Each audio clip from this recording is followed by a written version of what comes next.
Did anybody have any questions? I'd like to review anything?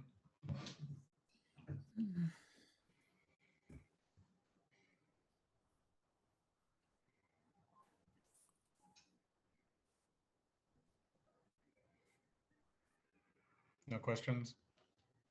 I do. I just wanted to make a comment. Is that okay? Go ahead. I like your structure of how to tell a story. What you said before about choosing a verb and then using it in different forms and then write a story in 5 sentences. I really like that structure. It makes it really doable. I'm good. I'm glad. So it's just like in English. It's like when my mom would have us, when we had spelling words, we had to practice writing it, and then we had to use that word in different ways. I think it was 3 or 4. I can't remember. But she would have us do it. That's how she had us practice those spelling words when we had class for English or spelling tests. So that's where I got kind of where I got that from. But then also my brother Joseph, um, who's in school for his double PhD. That's how he was documenting verbs, being able to do it that way. So that's where I got that from as well.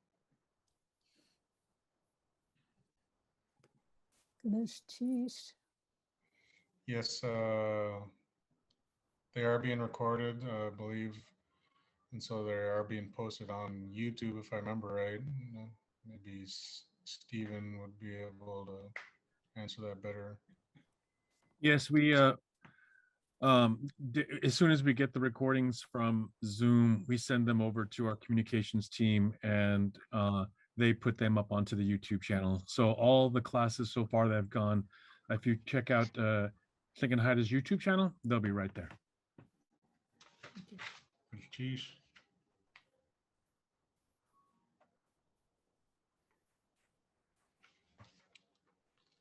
Is there anything that we need to go over, or shall we move on?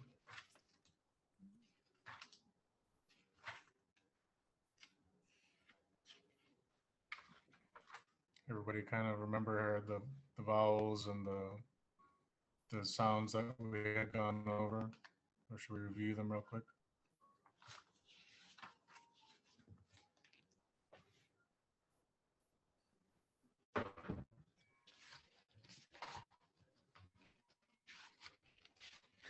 So like I had said earlier last week, that there are short vowels and long vowels. The short vowel a, and the English example we used for that was, that same short a sound. And in Tlingit we say tus, which means thread or sinew, something used for sewing. Tus.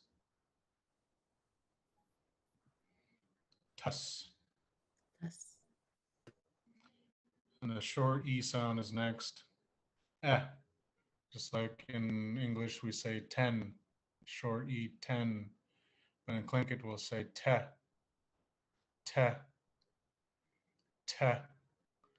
which means a rock. Te.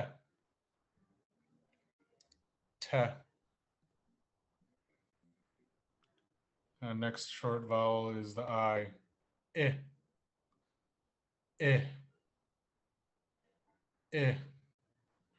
And these sounds never change. Whenever you see it written down on any of the words, these sounds will never change. They all remain the same. And so this one, hit, like you hit the baseball.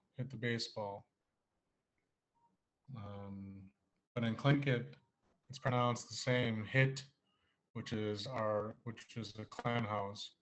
Our houses long time ago were clan houses.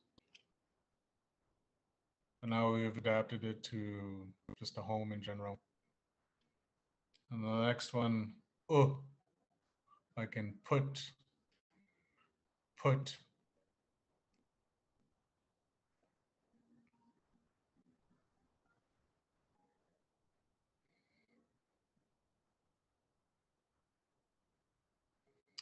You can bring them in also, Stephen. So put, and then Tlingit, our example is kut, kut, which means a dime. Kut, kut. I'm sorry I don't have any examples right now. I still haven't been able to get the PowerPoint or something to be able to share on my Chromebook. I'm not familiar with Chromebooks, but so I've been able to get all that done so I can share it. I know it'd be easier. So gut is a dime, 10 cents. Gut. Now on to our long vowels, the double A, like the Swedish car, Saab. Ah, ah, ah. Tan, tan, tan, which means a sea lion. Tan. And I gave another example on how our words can change meanings. And the last one I used was my personal clan name, our personal clan name. Our house was originally comes from Glacier Bay, right at the mouth of it, right at the head of Glacier Bay, Kagwantan. It was before we were known as Kagwantan. Our house, our great uncle Louis Shotridge Stuaka, he said that we didn't have our houses, we didn't have the tools to make the houses the post's uniform, is how he put it. Our tools weren't, this is how old our clan goes back, how old our history is. He said that our tools weren't built up to par to be able to make them uniform, so we had to burn them. We had to burn parts of the house posts to make them all uniform. And so when it came time to dedicate the house, our somebody had said, "Wasikachtusa," what are we going to call it? What are we going to name it? And one of the leaders spoke out and said, "Kawakani hit."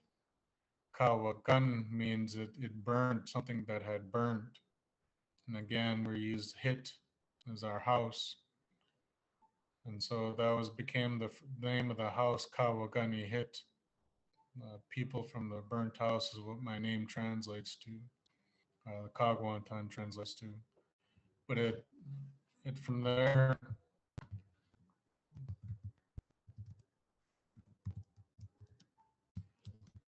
I don't have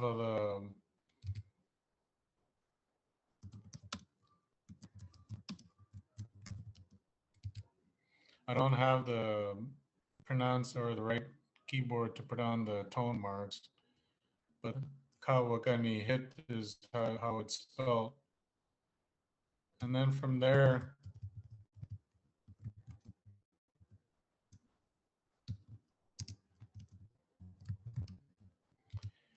we became known as Kawagani Hitan.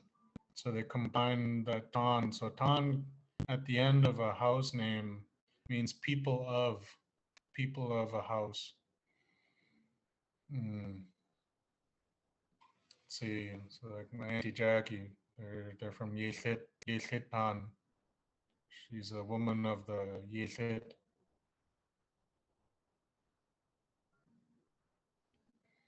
So then Kawagani Hitan, we became known as that, people from the house that burned. And if you listen to some of the old recordings of people explaining maybe some of their lineage, sometimes they'll say they're a child of a certain house, and they'll use it in this form: Kawakani Hitan or Kayits Hitan, Toots Hitan, however they explain it. But that means that it's that person was from that house. They're a man or a woman of that house. And so from there, our people shortened again. Remember, I said our people shortened words, these parts of words to make one word.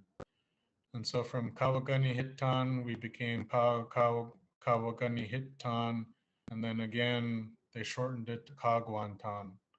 So that's how our name came about. So so like I said, tan, if you're using it as a noun, means a sea lion. Like you could say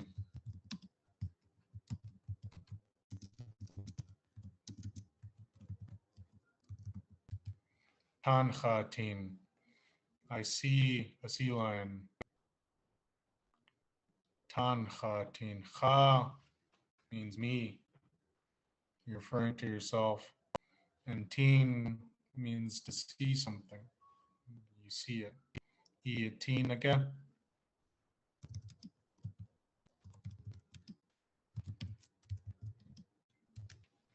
Do you see it? Teen again. Do you see it? And you're asking a question. So remember, there's another, I guess, an example of those uh, vowels. E, ya, teen, aga. There's a few long vowels and a few short vowels in there. E is you, is referring to you. You're the person is you. Yateen is to see something in general. Aga is the question. Yateen aga. Do you see it? And then you can respond, ah, tan khatin. Yes, I see the sea lion.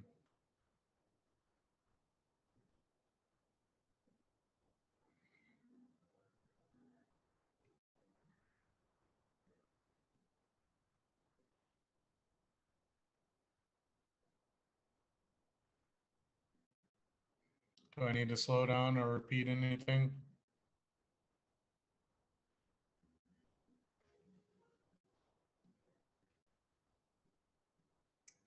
No, I just think it would be good that when you, because I know you don't have the keyboard, but when you're using the alternative spelling rather than the underline, that maybe you just note it for those who aren't used to seeing it.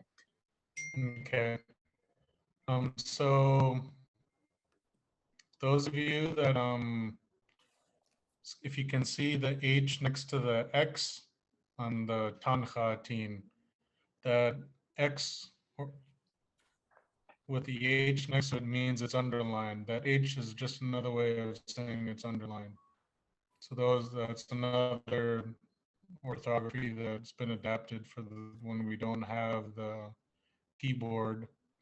So just a side note, anytime you see an X next or an H, sorry, next to the X or K or G, that means it's underlined.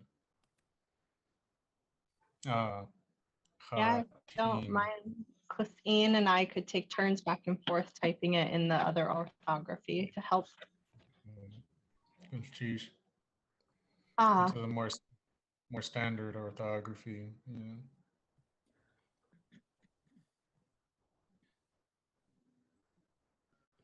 And the next one that we went over was EI. So just like the, let's see, like when you say vein, it's that same sound, EI. But remember, these are all one sound.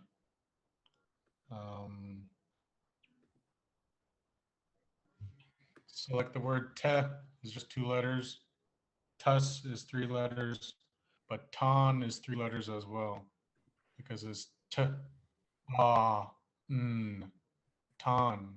Even though there's 4 written out, it's only making 3 sounds. So remember that.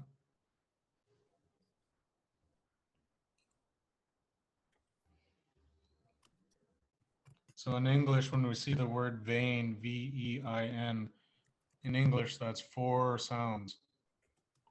Or 4, yeah, 4. It makes different ones. But in Tlingit, it's different because a, e, u, those long vowels are all one sound. So you have to keep them together to make that one sound.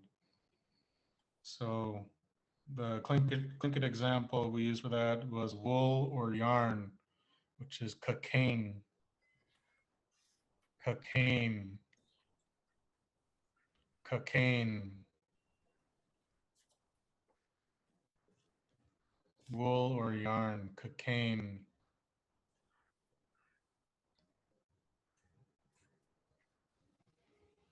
cocaine.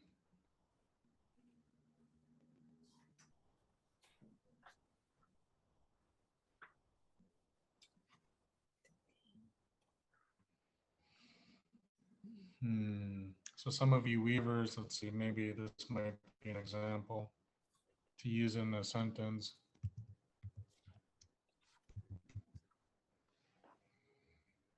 So the reason why I have a hard time, I'm with the e-atine. So if you say it, you're saying e-atine, not it-atine. I've always heard them say the long e sound. So then now today's orthography, they switched it to the shorter version, which is e-atine. But I've always heard it e-atine again. So that's how I write it, because that's what we're saying. Like I said, when we say things in Tlingit, all those things make the same sound every time.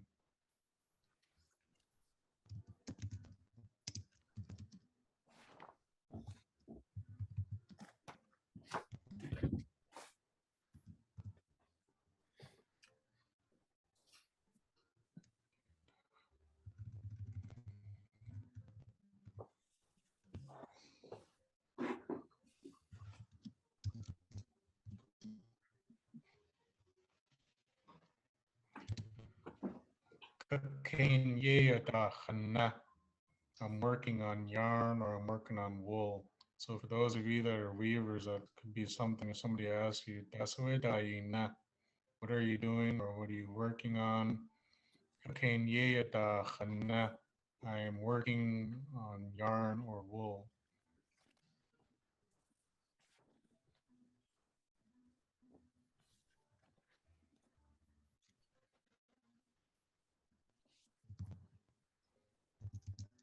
Cocaine. I'm working on yarn or wool.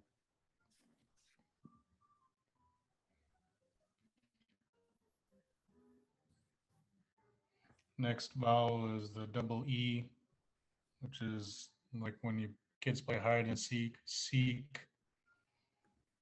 So this one's let's see. Also in Tlingit, when you say seek, it means a belt. Seek. Seek.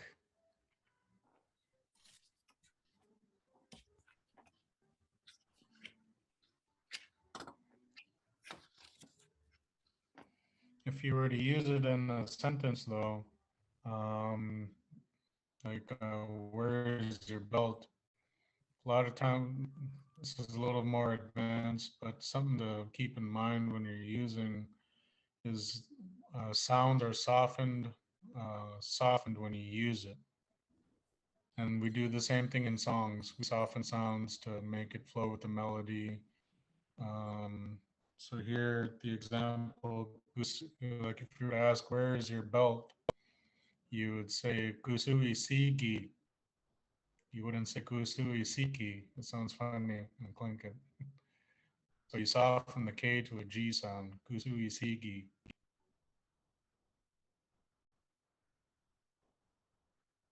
And the last one for the vowels is double O, ooh, like in moon, in douche. In Tlingit, there's a cat, douche, douche. And some of these words, I'm not sure where this word came from, but I know it's a shared word similar in Simshan as well.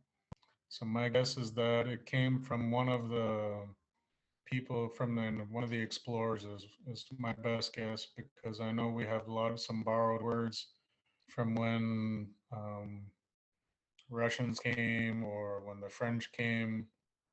Here's the example of one of our words is actually a French word. The word for pig in French is guichon. So we couldn't say that. We said kishu. So that's how that word came about. Some words are borrowed from other people, but in Tlingit, one of the words for pig is guichon in French. But we couldn't say that, so it came out douche or gishu, gishu,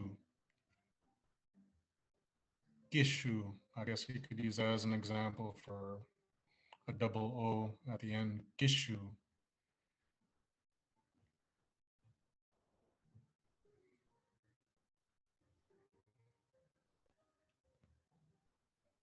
And if I remember right too, my Uncle Richard said that the word for tea is also a borrowed word that came from the French, or not the, came from Chinese.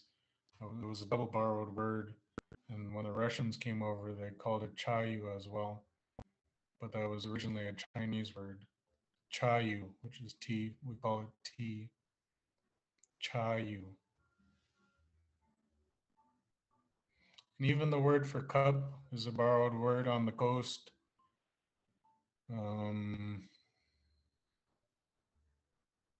So I would say kukwa, kukwa. Sitka and Yakutat, they'll say chashka, which is a Russian word, chashka.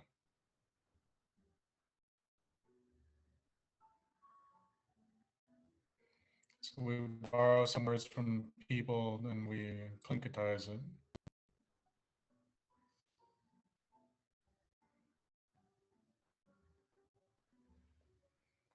Any questions so far?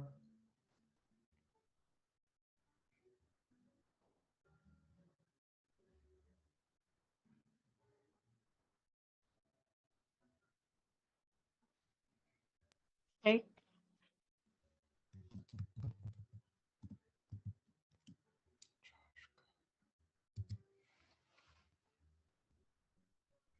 High tone on the last A on chashka. Chashka. So some people add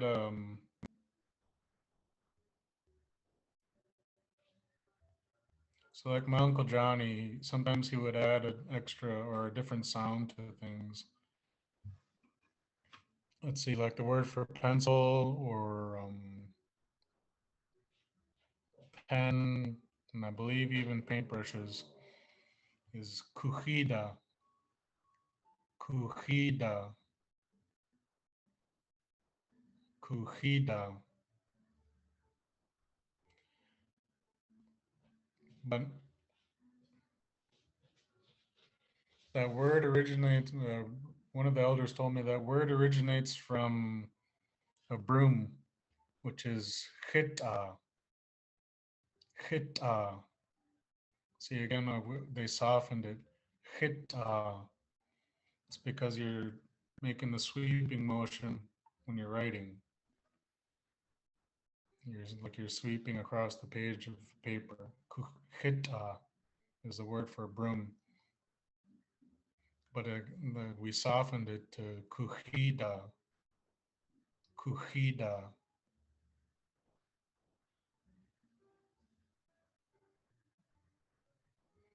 I forgot where I was going to go with that. Oh, my Uncle Johnny, he would say cujuida. He would add a W sound to that. Cujuida. Sometimes he would say it that way. He was adding his own flavor or twist to it. My Uncle Johnny was always joking around though, so too. One of the funniest, when he talked in Tlingit, he had the best stories. So, cujuida. Sometimes I'll say it like that and I don't intentionally mean to do it. It's just sometimes just remember when I hear things and I want to, when I hear old things and that comes back to me and then I unknowingly say it.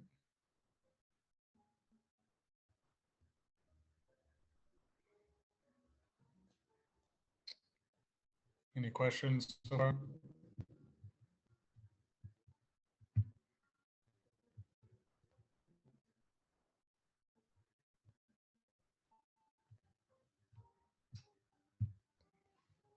Okay.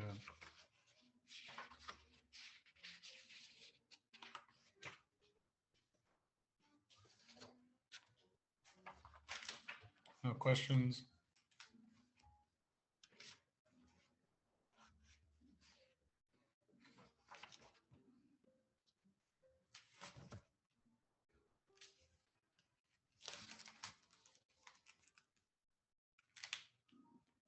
Let's see.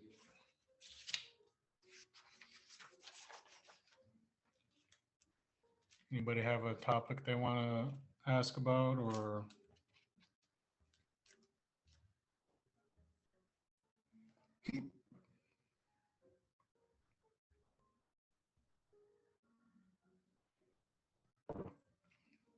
Okay.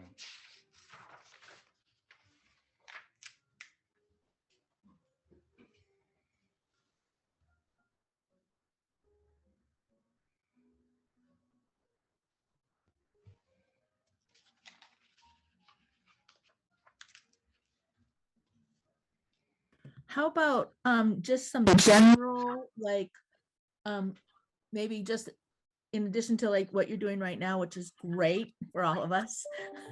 But I'm wondering if maybe you could some general greetings, Okay. that would be great. Okay. So general greetings.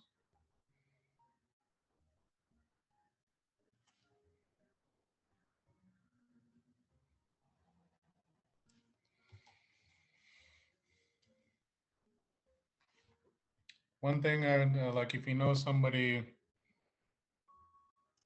let's see, how can I say this? Like every time I see Kenny Grant or some of the older men that I know, uh, one thing I'll say is uh-huh. I don't know how come that's what I remember the old timer saying. And then I'll address them as, Kenny Grant. I'd say uh-huh, أخليك. It's like saying yes, my grandfather. I don't even know how you'd write that in anything good. But I remember hearing them say that. And so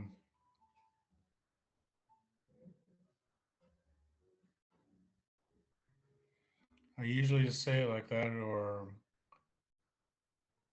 like if you see somebody that you haven't seen in a while and they come and see you, or they come out and surprise you, and it can be like, how? It's like a surprise, something like when you're surprised. How? Um, or if it's usually kind of a general greeting that I use, one of those two, and then you address them.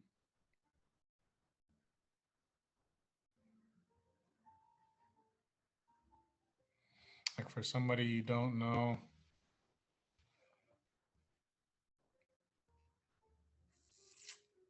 let's see. I'm trying to think of examples from my life. That's usually how that's the same thing too, like the casual greeting is just uh-huh, and then you address them chaka or khiqau. It's usually just a quick, like a quick, you're acknowledging their presence real quick. And then you address them as whoever they are to you. If they're your partner, your, it'd be yaqau, and yaqau translates to a pair of something. That's how my uncle Austin translated it when he said yaqau means a pair.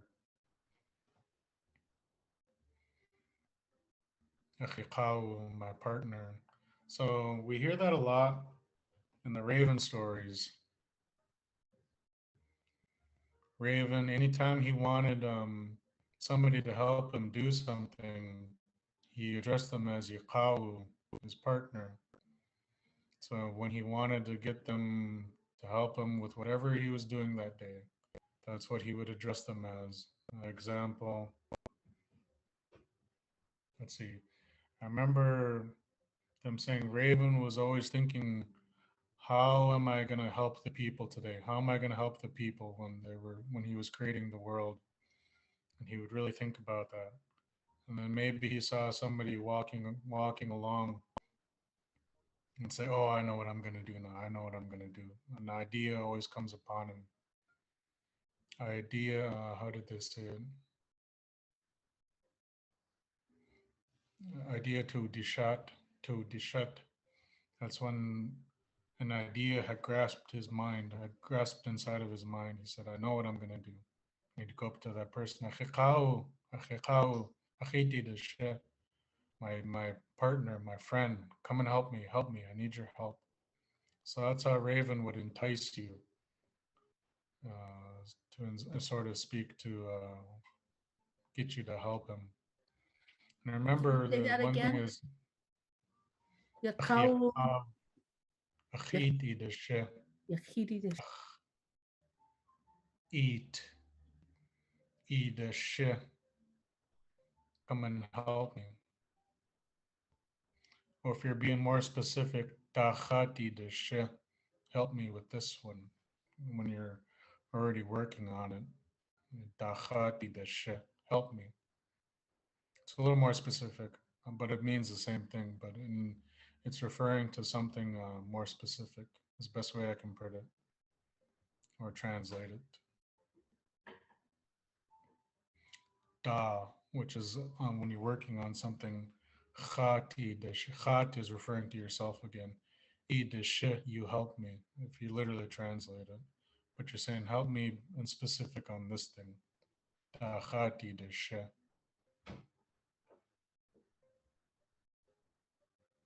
So like when Raven, we've all heard this one. When Raven went to get the fire, there was no fire yet. It wasn't a thing yet, that fire. Raven, all the stories begin with him too walking on the beach. He was walking along the beach. And he could see something in the distance, flickering. It was flickering. And so he thought to himself, how can I get this fire? How can I get this? And so he thought of an idea. And that's when he's seen owl. Some people will say that it was the hawk, and others, Monk Lawson said it was the owl. Hawk. He had a long nose, real long nose, and he would walk around with it like he's real proud of his nose. Raven, that's when his idea came upon him. He said, "Achikau, achiti deshe, achiti deshe." He said, "My partner, come and help me, come and help me." And so Owl didn't really want to help him. He didn't pay attention to him. And so Raven asked him again. He said, "Achikau, help me, help me." He said, "This thing I need you to help me with, everyone in the world is gonna benefit from it." Remember, Raven was always thinking of ways to help the people. And so that's what he thought of. And so he's finally that owl said, "Okay, I'll help you." And so Raven fixed up a torch for him, tied a stick to his nose, and put a bunch of sap and stuff at the end. And he said that it's going to get hot. It's going to get hot. And so don't, it's going to feel like you want to give up, but don't give up. Trying to cut the story kind of short. Maybe I can tell part of it again later. Um, he said it's going to get hot for you. And so he said, but remember, the people are going to benefit from this. And so he kept on flying, or he told him, said, Juan. Nowadays, we translate that as be of good courage, be strong, but I'm really not too sure how else to translate it, but those are good translations. But I remember my grandmother, Adeline, she taught me a lot of things, a lot of old words. And she said, Paul, she said, I know what the way they translate these into English now. She said a lot of them don't have any real English translation. And she said, especially this phrase that we use now, "Ikuaya Kwan, Ikuaya Kwan." She said, to a Tlingit speaker, birth speaker, this has a lot of meaning to that person when you use it. It's not just be of good courage or be strong. I heard somebody else say that it also meant face the wind, to face the wind. And if you've ever been a fisherman, you know not you always go right into the wind when you're fishing, especially if you get caught in a storm. You don't want it on your tail. So that's another one that they translated as. But she said that this one has a lot of meaning to us, Paul. And she sat me down and she gave me the example of a lady, her one of her sons had passed in cake, and they were at senior lunch, and she walked up to her, and this is an example of how our people, when something bad or something had happened and they felt bad, but they wanted to give them words of encouragement. She walked up to her and she held her hands and she said in Tlingit, she said, good, and that's all she had to say. She said, trouble has walked up upon you. Trouble has walked up upon you. Be strong or be of good courage. Is how we translate it now, but that's all she had to say to her. And then she said, for our Tlingit people, sometimes that's all we need. Simple phrases to give us strength. So these words of encouragement and strength have a lot of meaning, is the point I was getting at. A raven, that's what he told Owl. Be strong, be of good courage. It's gonna test your how would you say it, your inner strength. And so Raven gave him the instructions to go and fly towards that the flickering that he saw from the distance. And so he started flying towards it, and as soon as he started getting closer, it started getting really, really hot, really hot. And Raven could see that that Owl was getting discouraged. He could see that the heat was almost unbearable. And so Raven cried out again, Juan, Juan, be of good courage, be strong. And he kept on, that encouraged him again, so he kept on flying. And pretty soon, just when it was almost too hot for that owl to bear anymore, the end of that stick caught on fire, and that's when the owl turned around, started coming back. He started coming back, and it was long flight back. Owl kept on flying, flying.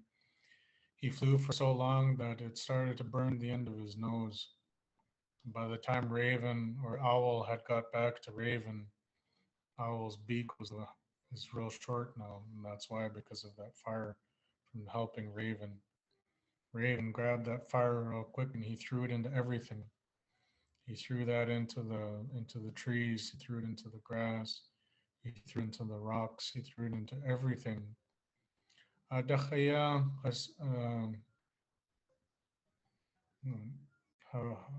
we say it? And from there on, that's when everything everything was given a spirit, or a spirit was given to them. And this is why our people now respect everything, because it has that spirit. And also he threw it into the rocks and the trees. And this is why now when you spark rock or hit rocks together, they'll spark, because Raven threw fire into it. And this is why everything has a spirit now, because of Raven throwing that um, fire into everything. So that's kind of a long story short. This is where this story ends, or chapter of the Raven stories ends. So like we said, like in the beginning, Raven would always use that word, my partner. I think people, even trading partners, when our people would go to trade with different people, they would call them Yakawu. Another one I don't hear anymore. Clarence Jackson. Every time I'd see him, if you knew Clarence Jackson, he was always smiling if you walked up on him. I'd see him at Fred or Walmart sometimes, and I'd do the same thing, and I go, uh-huh, but he'd be smiling and he'd say, ikaw dikan. And when I was smiling at him, what that means is you're shining or you're beaming. Ikaw dikan. When somebody's always smiling, that's what you can say. Or they always have a, that's what Clarence would say to me.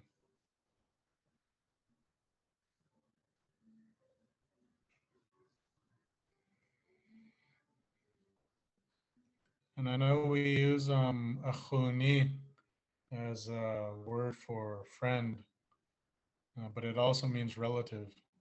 It means a relative as well. And that's another one. It's like if you're addressing people in the crowd, you say akhunki, which means my relatives or my friends. I usually heard it translated as a relative.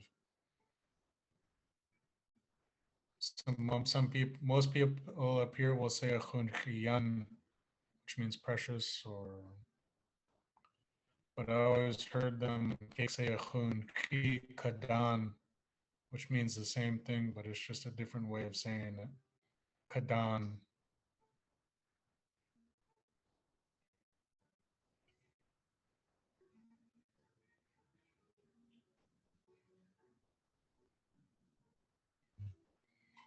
So as a double meaning can mean relative or friend. But I usually prefer to translate it as a relative.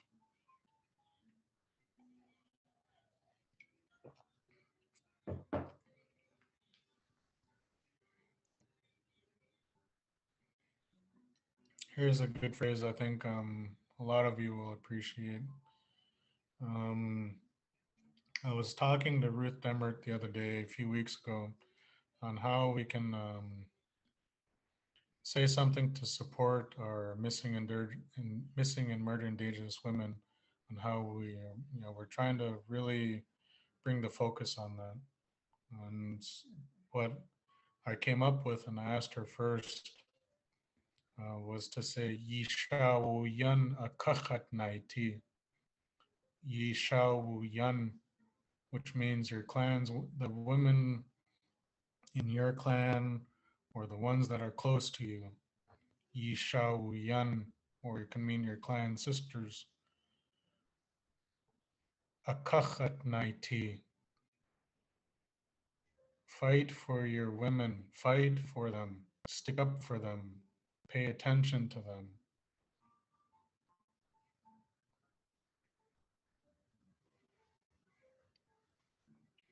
Yi Shao Yan. Shao Yan is one word. It can mean the women from your clan or your house, women that are close to you. Akach. So some people might say it means on, but it means for in this sentence. Naiti, which means more than one person. Stick up for your women, fight for your women, or pay attention to them, because we don't want anything more to happen to them. You know, it's Yishawuyana Kachat Naiti. Paul, did you say Yi Shao what or Shao Wu? Shao Wu Yan. Okay, so I need to correct that. Shao Wu Yan. Okay.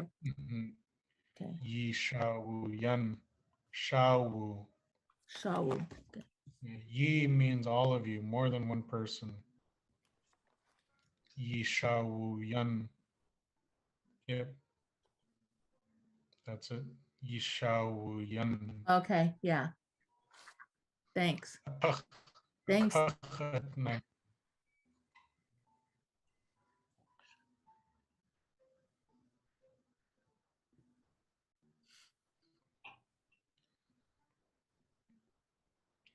I was helping Medicare and Medicaid translates stuff into. They had a radio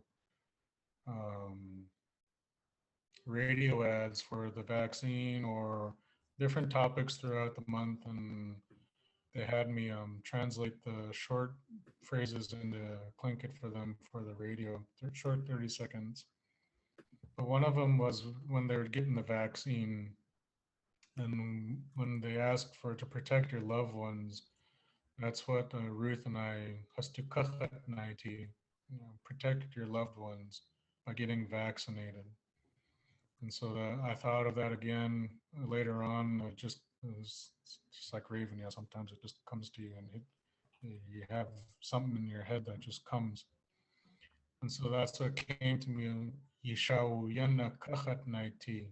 Protect your women, your clan women, your the ones that are close to you. Protect them is what kind of what it translates to. Or pay attention is how I heard another elder say it.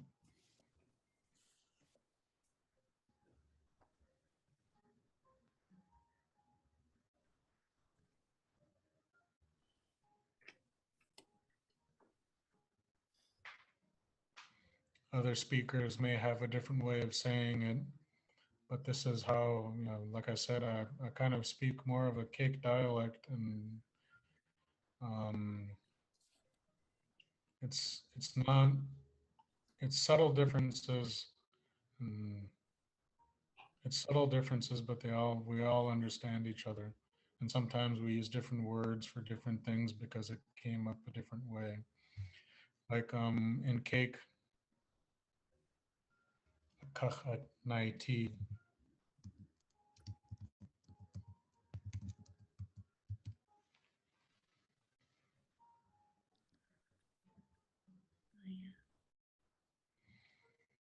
So like I was in a elders talking group in Cake when there was still at least 20 or 25 or so elders that spoke there.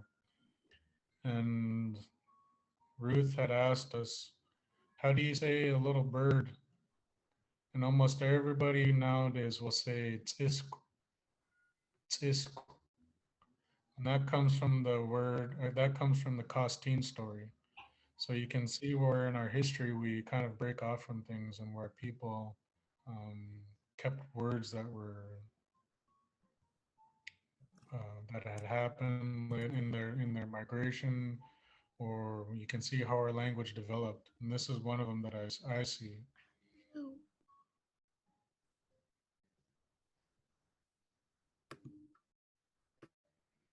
That looks right. So Costine, when she's the one that made that word short, is how Amy Marvin Coutine had explained it. She said that Costine gave that bird the nickname Tsisk. The original word was Tsatsi, Tsatsi, but Costine was the one that changed it to Tsisk, which means a little bird.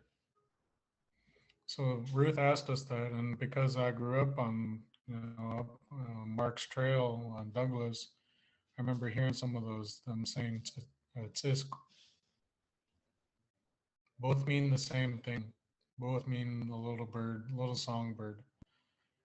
But when Ruth asked everyone this, nobody spoke for a few minutes, and so I finally said, Tsisk.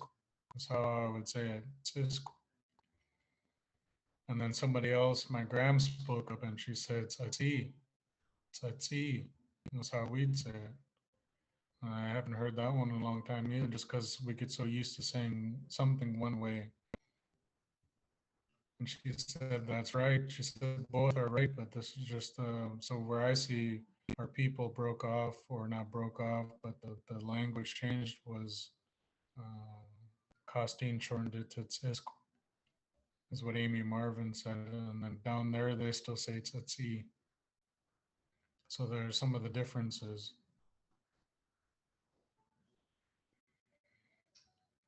And I remember my grandma would tease me any chance she got. When she was still alive, I'd come up here for a visit, or I'd be working here and I'd go back to visit back home to Cake and visit her. And we'd be talking and clink it, and she'd look at me and say, "Oh, it didn't take you long to become Juno Kwan," because some of my speech would change. And then being back with her, I'd switch back to the cake dialect. And since she's passed, a lot of it comes back to me. So, any questions?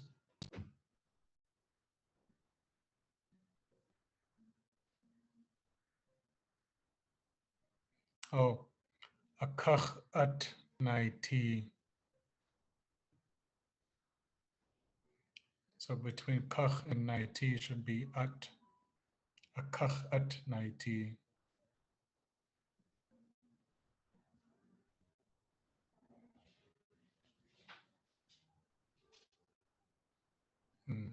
Yeah, that's it. Any questions, comments?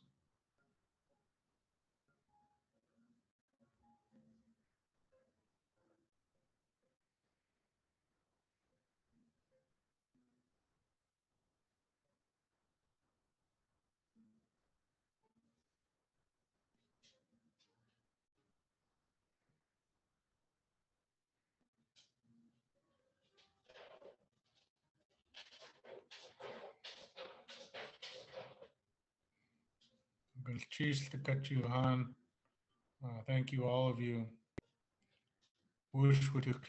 Thank you, all of you, for sitting, for all of us that are sitting together.